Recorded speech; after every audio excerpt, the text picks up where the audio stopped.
মাদারিহাটে ছ্যাঁকামারিতে ডাব বিক্রি করে জীবিকা নির্বাহ করছেন যুবকরা। আলিপুরদুয়ার জেলার মাদারিহাটে ছ্যাঁকামারি এলাকায় গ্রীষ্মকালে ডাব বিক্রি করে জীবিকা নির্বাহ করছেন স্থানীয় কয়েকজন যুবক। জানা গেছে, এশিয়ান হাইওয়ে 48 নম্বর জাতীয় সড়কের পাশে ছ্যাঁকামারি অঞ্চলে প্রায় 3 বছর ধরেই তারা এই ব্যবসার সঙ্গে যুক্ত রয়েছেন। প্রতি বছর গ্রীষ্মের 6 মাস এপ্রিল থেকে সেপ্টেম্বর পর্যন্ত এই ব্যবসা চালিয়ে আসছেন তারা।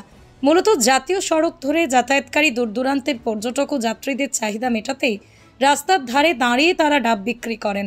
প্রচণ্ড গরমে ঠান্ডা ডাবের জল অনেকেই স্বস্তির জন্য পান করেন, আর তা থেকেই যুবকদের এই মৌসুমি আয়ের পথ তৈরি হয়েছে।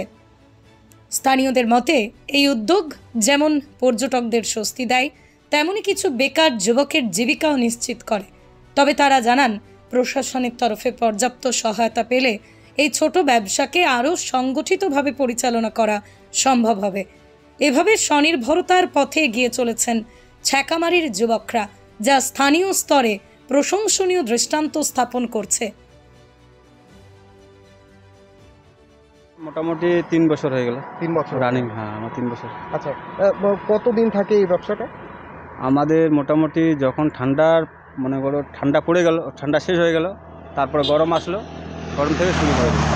মোটামুটি 6 মাস রানিং চলে আমার। হ্যাঁ। কেমন প্রতিক্রিয়া পান? মানে দেখো, এখন ওয়েদার দেখে, যেমন ধরো ওয়েদার আজকে ভালো হবে, রৌদ্র আছে, ওই দিনটা আমাদের ভালো হয়।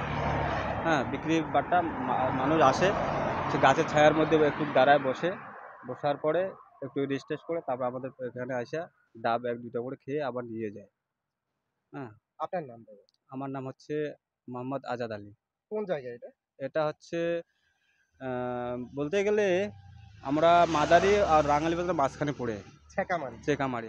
কোন জায়গায় বিক্রি করেন আপনি? এই জায়গায় এই 48 নম্বর। কেমন পান? কাস্টমার কেমন আছে? কাস্টমার ভালো আছে।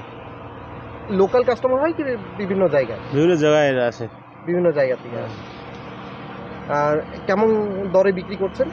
70 টাকা, 80 টাকা, 50 টাকা, যে যেমন খায়।